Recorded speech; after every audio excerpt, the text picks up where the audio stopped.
Hello दोस्तों, आज की इस वीडियो में हम बात करने वाले हैं कि कैसे आप अपने बाइनेंस अकाउंट पे जो आपकी इन्वेस्टमेंट्स हैं, जो आपके फंड्स हैं, जो आपके पैसे हैं, बेसिकली अपने बाइनेंस अकाउंट से कैसे आप अपने बैंक अकाउंट तक ला सकते हो बिना किसी चिंता के कि कहीं मेरा बैंक अकाउंट फ्रीज ना हो जाए, कहीं कोई प्रॉब्लम में मैं ना फंस जाऊं।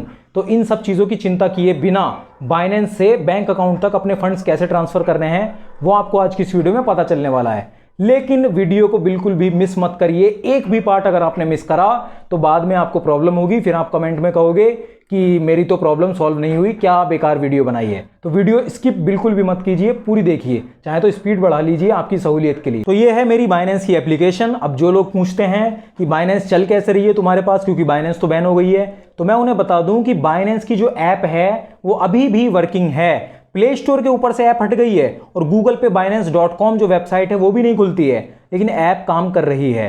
ठीक है, तो ऐप का ही इस्तेमाल करके मैं आपको ये जो फंड्स हैं थोड़े बहुत, इन्हीं को मैं आपको करके दिखाऊंगा ट्रांसफर अपना जो बैंक अकाउंट है उसमें। ठीक है, तो यहाँ पर P2P मैं आपको सजेस्ट नहीं करूंगा, क्योंकि ये शिकायत आई है कि P2P करने से बैंक अकाउंट लोगों के फ्रीज हुए हैं। तो यहाँ पर आप P2P ना करें तो वो ज़्यादा बेहतर रहेगा। आपको क्या करना है, सीधा ही जो अपनी क्रिप्टोज हैं, अपनी क्रिप्टो करेंसी है, उन्हें किसी इंडियन एक्सचेंज पे ले लेना है। बाइनेंस से विड्रॉ करके इंडियन एक्सचेंज पे ले लेना है और वहां जाके सेल कर देना है, क्योंकि वो इंडियन एक्सचेंज FIU यानी कि फाइनेंशियल इंटेलिजेंस यूनिट के साथ जुड़ा हुआ होगा, जो कि इंडिया की संस्था है, गवर्नमेंट की संस्था है, और वहां पर TDS वगैरह भी काटा जाएगा। तो वहां पर काम मतलब फ्रीज होने का या इलीगल होने का या दिक्कत होने का वहां पर टेंशन नहीं होगी। ठीक है, तो ये देखिए मैं आपको दिखा देता हूँ पोर्टफोलियो में। यहाँ पर कुछ इतने सारे जरा से कुछ कितने कितने छोटे छोटे रुपीज़ के मेरे पास पैसों में ये फंड्स जैसे पड़े हुए हैं, और 2-3 क्रिप्टो हैं, ये 100 रुपये की, ये 163 रुपये की, 3-4 रुपये की। तो इन सब का मैं आपको करके दिखाऊंगा कि क्या करना है। ठीक है, सबसे पहले तो आपको यहाँ पर ऊपर आइकन ये जो है इस पर जाना है और यहाँ पर बाइनेंस प्रो पे सेलेक्ट कर लेना है इसको। ठीक है, उसके बाद आपको यहाँ पर वॉलेट्स में जाना है। वॉलेट्स में जाकर आपको यहाँ पर देखने को मिल जाएगा कि स्पॉट में मेरे पास हैं 200 लगभग 89 रुपये, मतलब 279, और फिर फ्यूचर्स में है ये कुछ 7 रुपये। तो मैं इन्हें भी स्पॉट में ही डाल देता हूँ। मुझे सिंपली क्या करना है, यहाँ पर इसी के ऊपर सिंपली क्लिक कर देना है और उसके बाद यहाँ पर ट्रांसफर का एक ऑप्शन देखने को मिल जाएगा, इस पर क्लिक करना है और उसके बाद इसको फ्रॉम फ्यूचर्स टू स्पॉट ऐसे करके मैक्स करके कन्वर्ट ट्रांसफर पे कर देना है। तो ये सक्सेसफुली कन्वर्ट हो गया। अब अगर मैं वॉलेट में जाऊं, बेसिकली अगर ओवरव्यू वाले इसमें जाऊं, तो मेरे यहां से अगर मैं रिफ्रेश करूं तो आप देख सकते हैं फ्यूचर्स से हटके ये स्पॉट में आ गए हैं पूरे। ठीक है, अब मेरे पास काफी सारी और क्रिप्टो करेंसीज हैं टुकड़ों में, छोटी छोटी। तो उनका मुझे क्या करना है, यहां पर स्पॉट है, इसी पे क्लिक कर देना है और यहां पर लिख के आ रहा है convert low value asset to BNB। इस पे क्लिक करके मैं सेलेक्ट ऑल कर दूंगा और फिर कन्वर्ट पे सिंपली क्लिक कर दूंगा, कन्फर्म। ठीक है, तो अब क्या हो गया कि मेरी जो सारी की सारी जो छोटे मोटे फंड्स हैं वो सारे मिलके BNB बन चुके हैं। अब देखिए मैं होम पे जाऊं और यहां पर क्लिक करूं, वापस अपने बाइनेंस लाइट पे आ जाऊं, तो यहां पर आपको पोर्टफोलियो में दिख जाएगा कि बाकी सारी क्रिप्टो साफ हो चुकी हैं, सिर्फ BNB बची है मेरे पास। ठीक है, अब मैं क्या करूंगा, इस क्रिप्टो को ट्रांसफर करूंगा इंडियन ऐप में। हम इंडियन ऐप के नाम पे CoinDCX का इस्तेमाल करने वाले हैं, कोई स्पॉन्सर वगैरह ऐसा कुछ नहीं है, मैं CoinDCX इस्तेमाल करता हूं इसीलिए बता रहा हूं। ठीक है, तो आपको वहां पर, क्योंकि CoinDCX में डिपॉजिट वगैरह काम करते हैं, तो CoinDCX ऐप खोल लेनी है। तो ये यहाँ पर CoinDCX ऐप कुछ इस तरह देखने को मिल जाती है। इसके अंदर मुझे क्या करना है, सिंपली ये प्लस का आइकन है, इस पर क्लिक करना है, क्रिप्टो वाले पे आ जाना है और डिपॉजिट के ही ऑप्शन है, इस पर क्लिक कर देना है। तो मैं यहाँ पर जाकर देख सकता हूँ, यहाँ पर मुझे देखने को मिल जाएगी BNB। ठीक है, बाइनेंस कॉइन, यहाँ पर BEP20 की जो चेन है वो काम कर रही है। बाकी ये दोनों अवेलेबल लिख के आ रही है, लेकिन BEP20 काम कर रही है। तो मैं इसको सबमिट करके यहाँ पर श्योर हो गया मैं कि BNB काम कर रही है। फिर मैं बाइनेंस में आ जाता हूँ। अब बाइनेंस में मेरे को यहाँ पर देखने को मिल रही है BNB है, मैं इसे विड्रॉ करूँगा। यहाँ पर सिंपली क्लिक करके आप चाहें तो इसे कन्वर्ट भी कर सकते हैं, अगर किसी दूसरी क्रिप्टो की फॉर्म में चाहते हैं ना आप इसे लेना, तो यहाँ पर कन्वर्ट का एक ऑप्शन होता है, इस पर क्लिक करके आप BNB को किसी भी दूसरी क्रिप्टो में कन्वर्ट कर सकते हैं। ठीक है, यहाँ क्लिक करके कोई सी भी आप जिस वो क्रिप्टो चाहें उसमें कन्वर्ट कर सकते हैं, लेकिन ध्यान रखना कि जो आपका CoinDCX हो उसके अंदर वो क्रिप्टो डिपॉजिट करने के लिए ऑप्शन होना चाहिए।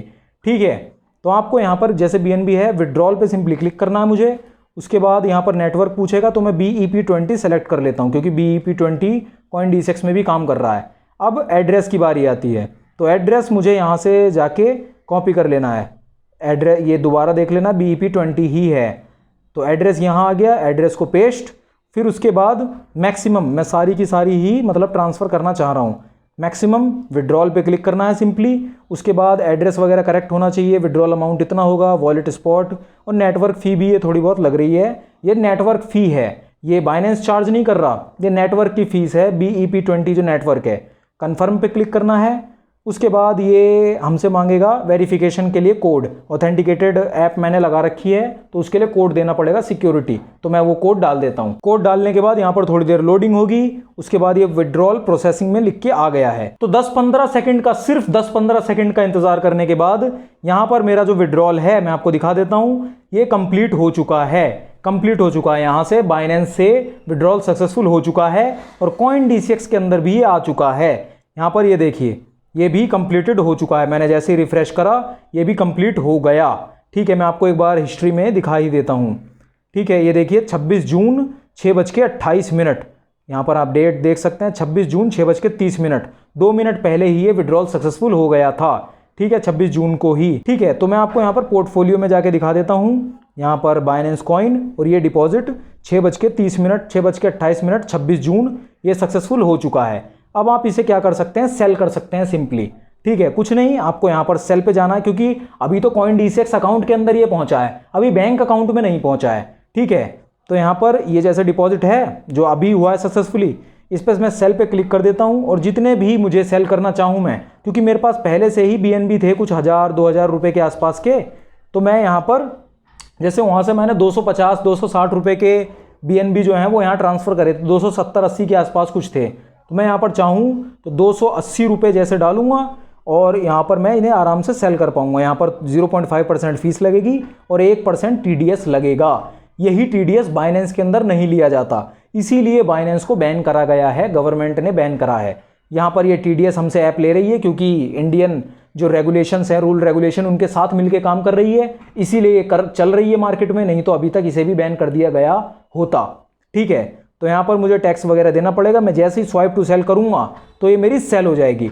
सेल होते के साथ ही मेरे अभी भी बैंक अकाउंट में पैसे नहीं पहुँचेंगे, जैसे ही मैं इसे यहाँ सेल करूँगा। ठीक है, मैं जैसे ही इसे यहाँ पर सेल करूँगा, जितने की भी अमाउंट की चाहूँ, 280 रुपये की करी थी, 280 रुपये की यहाँ पर सेल करते ही क्या होगा, मेरे यहाँ पर पैसे आ जाएंगे।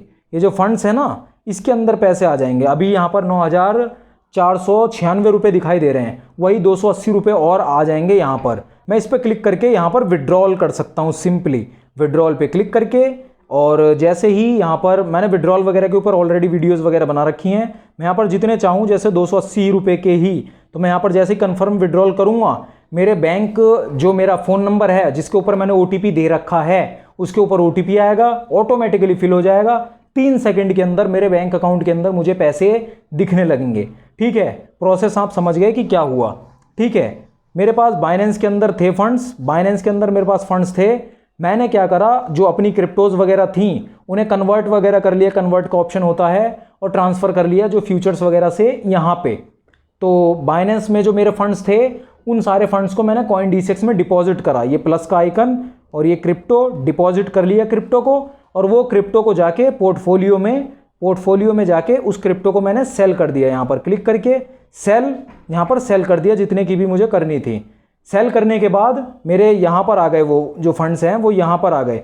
फिर यहाँ से मैंने बैंक अकाउंट में अपने फंड्स को रिसीव कर लिया।